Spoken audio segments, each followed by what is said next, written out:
What's going on, YouTube? This is Dre Knows back at it again, bringing you another episode of the Miami Hurricanes Dynasty here on NCAA 14.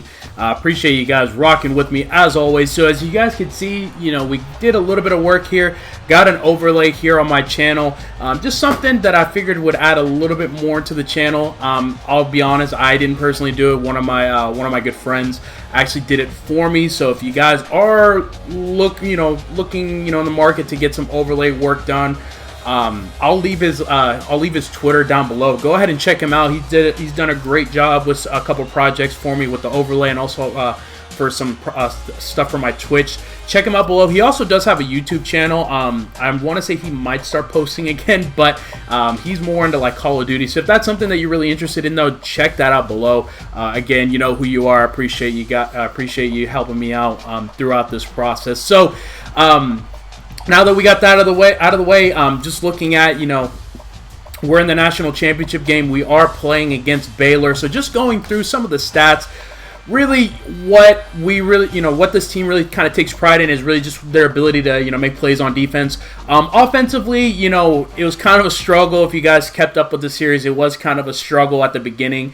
Obviously adjusting to a new quarterback with Derek King, him just trying to get the system down, really. And we did change the system. I want to say we were more of like the air raid offense at the beginning of the year, but then I felt like it just got a little too stale, especially since that's what we were in last year, and I think we switched more to if I'm not mistaken, the SMU playbook, which actually, I want to say that is very similar, if not the exact playbook that is actually used by Miami's OC, Rhett Lashley. I mean, he does come from that program, so it would just make sense here. But as you guys can see here, coming into the national championship game, Charlie Brewer is actually coming back from an injury with a foot fracture, so definitely something we want to look out for at this point. Just because if your quarterback goes down, I don't care what level you play at. Anytime that your starter goes down, unless if you just have a heck of a backup or someone that's really going to be kind of the next thing, I mean, it's really tough to really try to expect a backup to show up in a spot like that, especially in the national championship. But just looking at the stats between Baylor and Miami, I mean, really, Baylor, statistically wise, they actually do rank above us slightly. The only area that we actually have the advantages is in rushing touchdowns. But, I mean, obviously, if you guys have paid attention to the series, you'll know that anytime we get in the red zone, we'll either hand the ball off to our boy DJ Dallas, or we'll take off on the read option, use Derek King's mobility to our advantage. Just use that. It's just such a weapon that, you have to take advantage of. You have to use it. But, nonetheless, I mean, really, coming into this game, our offense has found its stride, especially going down kind of that last stretch between, as far as Pittsburgh, the last ACC game, a conference game, that ACC championship against Clemson, then hopefully in this game against Baylor. So as you guys can see here, we are at the University of Phoenix Stadium taking on Baylor, a Big 12 school, which is, I'm interested to see how they play really defensively, because obviously there is kind of that stigma where, Big 12 schools don't play defense, which to a lesser degree, I mean, I kind of understand why people would say that. Obviously, the Big 12 does put up, big numbers offensively, and you got to think of some of the schools that are in that conference, such as like Texas Tech. I mean, they're another air raid style offense. I mean, Baylor, of course. I mean, going back all the way to the days where they had Robert Griffin on that team. I mean, they put up points like crazy. TCU, even though they've been kind of down over the last couple seasons, they have an ability to put up points as well. So I'm more worried about being able to stop the offense. Defensively, I mean, nothing about this Baylor team really scares me. And as you guys can see here, we are able to go ahead and drive down the field pretty easily with Derek King. And then really from here, we're just going to go ahead, do a formation subs, and actually put DJ Dallas at fullback, and he pretty much punches it in for a touchdown to give us the advantage here in the national championship game. So as you guys can see here, we are on defense, and man, oh man, our defense is already putting in some work up to this point. So, good to see that. Good to see the defense really respond up to this point, and really just nothing doing. I mean, Baylor, they were just trying to really just running into a brick wall at this point. I mean, to go 13 yards backwards on their first drive is definitely not a confidence booster in the slightest. So as you guys can see here, after we get a solid return from Tate Martell, who actually won the Returner of the Year with obvious reasons. I mean, he definitely has the ability to change the game in the special teams game. So, you know, big shout out to Tate Martell there. Able to give us good field position and able to go ahead and hit D. Wiggins in stride, and he's almost able to punch it in himself. But really at this point, I mean, it's pretty much a guaranteed, at least in my opinion, you know, with the type of backfield that we have. We come out in goal line, surprisingly enough, which, I mean, we don't do too often here. But we do, and we actually use Derek King's legs on the little rollout, and he's able to go ahead and punch it in for a touchdown. So that's going to give us already a 2-possession lead at this point. So, you know, already kind of feel the momentum coming in our favor up to this point where Trajan Bandy, he does get beat on the press. You know, there have been a couple times where that has happened. It's kind of concerning, but you know, it really wasn't that big of an issue for Trajan Bandy. I mean, Trajan Bandy, I want to say he came in as our best defender. He's a 99 overall, so I want to say he'll probably look into going into the draft after the season, but, you know, we'll worry about that once we get there. But as you guys can see there, nothing doing for Baylor once they get into the red zone. We are able to get a stop, and unfortunately, Charlie Brewer does get hurt, and he's actually out for the game. It looks like he strained his back, so this is kind of the situation where Baylor, they didn't want to happen. They didn't want to, you know, lose their starting quarterback, because really, you know, at this point, to put a backup quarterback against this Miami defense is kind of a tough task in itself.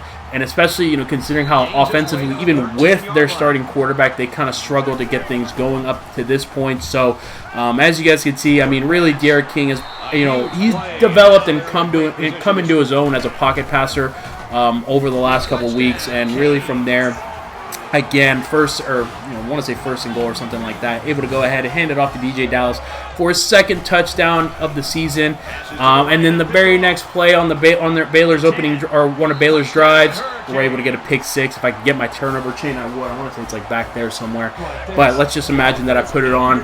At this point, Christian Williams is able to get a pick six, and as you guys can see, especially after that big hit, the route is pretty much on at this point. It's just really bad luck really for Baylor up to this point.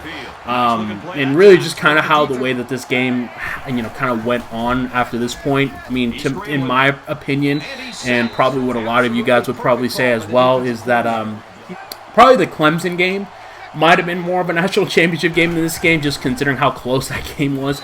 You know, really, coming into this game, I wasn't sure what to expect, but then, you know, it was pretty obvious that, you know, Baylor was just not a good matchup for Miami, you know, both offensively and defensively. So it could be possible that some of those numbers that you guys saw might have been deceiving. It might have been just a product of the type of conference that the Big 12 was this season, but I'm not going to speculate neither here nor there. We're really just, you know, at this point, just trying to take care of business. And really just kind of put this game away early as if it isn't already. But not going to sleep on it. I'm sure you guys are familiar in other, you know, at the NFL level, 28-3. I'm sure you guys are kind of familiar with that reference. So I'm not going to say that the game's completely over, but, you know, I feel like we are in a good spot, especially after that little crosser to, I want to say it was Pope here. So 2nd and 10. We're able to go ahead and hit D. Wiggins in stride. He breaks the press man on the outside, and it's pretty much just a walk-in touchdown after that point. So, like I said before, really at this point, the route is on 35-3, and we get the ball back after maybe like 20 seconds pass by. Baylor wasn't able to get anything going on their next drive. So at this point, if we put up 40 in the first half, I mean, if you don't want to say that the ball game's over after that, I don't know what is. But as you guys can see here, Derek King does take a sack, so definitely not what you want to see. 3rd and 18. We figured we'd try to take at least one shot here, and this is really kind of the only mistake that was kind of made all game. You know, Derek King almost throws an interception there to the Baylor safety. I tried to click on to Jeff Thomas and try to make a spec catch animation at that point, but it just didn't register, unfortunately. But looks like the Baylor offense does get a little bit of life going. They're able to go ahead and get into our red zone. And one thing that I just wasn't sure of, I kind of figured, but I just wasn't too sure of, is if Bohannon, their backup quarterback, was mobile. And sure enough, he proved that he was mobile because he was able to go ahead and give Baylor a little bit of life and is able to get a touchdown here. So 3rd and 17, 18 seconds left. We figured we might as well take the knee, right? No, absolutely not. We're actually going to go ahead and hit Jeff Thomas. He's going to burn the defender over the top for a touchdown. And we basically get that touchdown back that we gave up earlier. So really, I mean, at this point, especially going into half of 42-10, I mean, that's really pretty much just going to do it in my opinion. I mean, if you still think that there's any chance that Baylor's going to come back, then you might need to reevaluate that. Especially after, DJ Ivey is able to go ahead and get an interception there to start off the second half. Any chance that Baylor might have had to try to make some sort of a game or some sort of a comeback were pretty much erased instantly after that pick. That pretty much set up Miami in the red zone, and we were able to go ahead and punch it in there. So really at this point, the game's pretty much over. Let's just, keep it 100 here. So I'm basically just going to, show you guys some of the other clips that have gone on through the game. But really just want to take a moment just to, just thank you guys who really supported this series. To me, this is like, the first series that really got me going on YouTube. And the first series that I was able to kind of see through from start to finish. And so I'm proud with what I was able to, come up with. I hope you guys enjoyed it, from start to finish, as this is actually the season finale. After this video, there will be no more Miami Hurricanes Dynasty videos. So, enjoy them while you can. I'll still leave them in archives in a playlist so you guys can come back and see some of the other, classic games that I've played with this Dynasty. But, like I said, don't expect any new episodes after this one. I figured, going back-to-back is good. I feel like really going for anything else is kind of overkill at this point. I already got everything that I wanted to do. It was basically just to restore, Miami's once proud name that they had back in the day. As we actually go ahead and put up a 50 burger at this point. So I am still planning on posting more NCAA content, though. I am planning on doing a Road to Glory series, which I know that's like another popular thing that that I see a lot on YouTube, as well as another Dynasty, but more something along the lines of like going to a lesser school and really trying to building them up. I do enjoy kind of that challenge. So, we'll see which school I end up picking. I haven't decided yet. But as you guys can see, Miami Hurricanes, they are the back-to-back national champions. Really, not much more needs to be said after a dominating performance. So, if you guys did enjoy the video, I'd appreciate you guys hitting that like button. It would mean a lot. And if you guys are looking forward to more content such as this on my channel, really appreciate you guys hitting the subscribe button as well. And for the last time in the Miami Hurricanes Dynasty series, guys, this is Dre Knows, and I'm signing out. Peace.